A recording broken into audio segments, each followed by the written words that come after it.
ಆರ್ಯೆ Chintan alias Mohiuddin ರಫೂಫ್ Ahsan Sab, ನಿನಗೊಂದು open challenge ಕಾಣಲ್ಲ.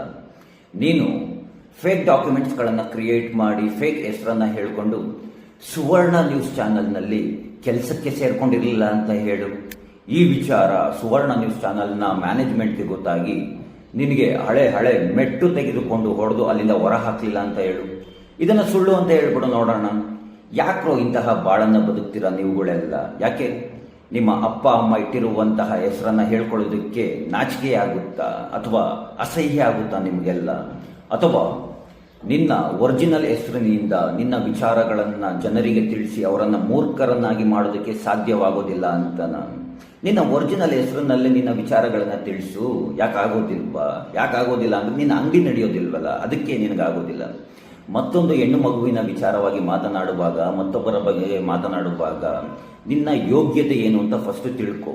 ಮಾಡೋದೇನೆ ಕಚಡ ಕೆಲಸಗಳು, ಫೇಕ್ ಡಾಕ್ಯುಮೆಂಟ್ಸ್ಗಳು ಕ್ರಿಯೇಟ್ ಮಾಡೋದು, ಫೇಕ್ ಹೆಸರನ್ನ ಹೇಳ್ಕೊಳ್ಳೋದು, ಫೇಕ್ ಹೆಸರಿನಿಂದ ಜನರನ್ನ ಮೂರ್ಖರನ್ನಾಗಿ ಮಾಡೋದು, ಮತ್ತೆ ಮತ್ತೊಬ್ಬರ ಬಗ್ಗೆ ಮಾತನಾಡೋದು. ಈಗಲೂ ನಿನಗೆ ಚಾಲೆಂಜ್ ಮಾಡ್ತಾ ಇದ್ದೀನಿ. ನಿನ್ನ ಒರಿಜಿನಲ್ ಹೆಸರನ್ನ ಇಟ್ಕೊಂಡು ನಿನ್ನ ಒರಿಜಿನಲ್ ಹೆಸರಿನಿಂದ ನಿನ್ನ ವಿಚಾರಗಳನ್ನು ಜನರಿಗೆ ತಿಳಿಸು. ನಿನ್ನ ಕೈಲಿ ಆಗುತ್ತಾ? ನಿನ್ನ ಕೈಲಿ ತಾಕತ್ತಿದೆಯಾ? ಖಂಡಿತ ಇಲ್ಲ. ನಿನಗೆ ಆ ಯೋಗ್ಯತೆನೇ ಇಲ್ಲ ನಿಮ್ಮ ಅಪ್ಪ ಅಮ್ಮ ಇಟ್ಟಿರುವಂತಹ ಹೆಸರನ್ನ ಹೇಳ್ಕೊಳ್ಳೋದಕ್ಕೆ. ಅಂತಹ ಬದುಕು ನಿಂದು. ಇಂತಹ ಬದುಕನ್ನು ಬಾಳ್ಕೊಂಡು ಮತ್ತೊಬ್ಬರ ಬಗ್ಗೆ ಟೀಕೆಗಳನ್ನು ಮಾಡ್ತೀಯಾ? ಮೊದಲು ನೀನು ಬದಲಾಗು. ಸೋಷಿಯಲ್ ಮೀಡಿಯಾ ಖಾತೆಗಳಲ್ಲಿ ನಿನ್ನ ಹೆಸರನ್ನು ಬದಲಾಯಿಸು, ನಂತರ ಮತ್ತೊಬ್ಬರ ಬಗ್ಗೆ ಟೀಕೆಯನ್ನು ಮಾಡು. ಇಂತಹ ನಕಲಿ ಹೆಸರುಗಳನ್ನು ಇಟ್ಕೊಂಡು ತುಂಬ ಜನ ಸೋಷಿಯಲ್ ಮೀಡಿಯಾಗಳಲ್ಲಿದ್ದಾರೆ. ಇಂಥವರ ಬಗ್ಗೆ ತುಂಬ ಎಚ್ಚರವನ್ನು ವಹಿಸಿ. ಆರ್ಯೆ ಚಿಂತನ್ ಅಂತ ಯಾಕೆ ನಿನ್ನ ಹೆಸರನ್ನು ಇಟ್ಕೊಂಡು ಚಿಂತನೆಯನ್ನ ಮಾಡು. ಆರ್ಯೆ ಚಿಂತನ್ ಅಲಿಯಾಸ್ ಮೊಹಿದ್ದೀನ್ ರಫೂಫ್ ಅಸನ್ ಸಾಬ್, ನಿನಗೊಂದು ಓಪನ್ ಚಾಲೆಂಜ್ ಕಾಣಲ್ಲ. ನೀನು ಫೇಕ್ ಡಾಕ್ಯುಮೆಂಟ್ಸ್ಗಳನ್ನು ಕ್ರಿಯೇಟ್ ಮಾಡಿ ಫೇಕ್ ಹೆಸರನ್ನ ಹೇಳಿಕೊಂಡು ಸುವರ್ಣ ನ್ಯೂಸ್ ಚಾನೆಲ್ನಲ್ಲಿ ಕೆಲಸಕ್ಕೆ ಸೇರ್ಕೊಂಡಿರಲಿಲ್ಲ ಅಂತ ಹೇಳು.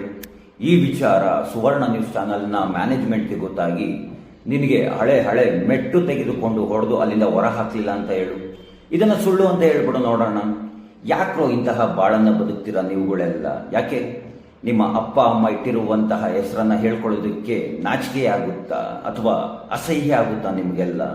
ಅಥವಾ ನಿನ್ನ ಒರಿಜಿನಲ್ ಹೆಸರಿನಿಂದ ನಿನ್ನ ವಿಚಾರಗಳನ್ನ ಜನರಿಗೆ ತಿಳಿಸಿ ಅವರನ್ನ ಮೂರ್ಖರನ್ನಾಗಿ ಮಾಡೋದಕ್ಕೆ ಸಾಧ್ಯವಾಗೋದಿಲ್ಲ ಅಂತನ? ನಿನ್ನ ಒರಿಜಿನಲ್ ಹೆಸರಿನಲ್ಲೇ ನಿನ್ನ ವಿಚಾರಗಳನ್ನು ತಿಳಿಸು. ಯಾಕಾಗೋದಿಲ್ಲ ಅಂದ್ರೆ ನಿನ್ನ ಅಂಗಡಿ ನಡೆಯೋದಿಲ್ವಲ್ಲ, ಅದಕ್ಕೆ ನಿನಗಾಗೋದಿಲ್ಲ. ಮತ್ತೊಂದು ಹೆಣ್ಣು ಮಗುವಿನ ವಿಚಾರವಾಗಿ ಮಾತನಾಡುವಾಗ, ಮತ್ತೊಬ್ಬರ ಬಗ್ಗೆ ಮಾತನಾಡುವಾಗ ನಿನ್ನ ಯೋಗ್ಯತೆ ಏನು ಅಂತ ಫಸ್ಟ್ ತಿಳ್ಕೊ. ಮಾಡೋದೇನೆ ಕಚಡ ಕೆಲಸಗಳು, ಫೇಕ್ ಡಾಕ್ಯುಮೆಂಟ್ಸ್ಗಳು ಕ್ರಿಯೇಟ್ ಮಾಡೋದು, ಫೇಕ್ ಹೆಸರನ್ನ ಹೇಳ್ಕೊಳ್ಳೋದು, ಫೇಕ್ ಹೆಸರಿನಿಂದ ಜನರನ್ನ ಮೂರ್ಖರನ್ನಾಗಿ ಮಾಡೋದು, ಮತ್ತೆ ಮತ್ತೊಬ್ಬರ ಬಗ್ಗೆ ಮಾತನಾಡೋದು. ಈಗಲೂ ನಿನಗೆ ಚಾಲೆಂಜ್ ಮಾಡ್ತಾ ಇದ್ದೀನಿ. ನಿನ್ನ ಒರಿಜಿನಲ್ ಹೆಸರನ್ನ ಇಟ್ಕೊಂಡು ನಿನ್ನ ಒರಿಜಿನಲ್ ಹೆಸರಿನಿಂದ ನಿನ್ನ ವಿಚಾರಗಳನ್ನು ಜನರಿಗೆ ತಿಳಿಸು. ನಿನ್ನ ಕೈಲಿ ಆಗುತ್ತಾ? ನಿನ್ನ ಕೈಲಿ ತಾಕತ್ತಿದೆಯಾ? ಖಂಡಿತ ಇಲ್ಲ. ನಿನಗೆ ಆ ಯೋಗ್ಯತೆನೇ ಇಲ್ಲ ನಿಮ್ಮ ಅಪ್ಪ ಅಮ್ಮ ಇಟ್ಟಿರುವಂತಹ ಹೆಸರನ್ನ ಹೇಳ್ಕೊಳ್ಳೋದಕ್ಕೆ. ಅಂತಹ ಬದುಕು ನಿಂದು.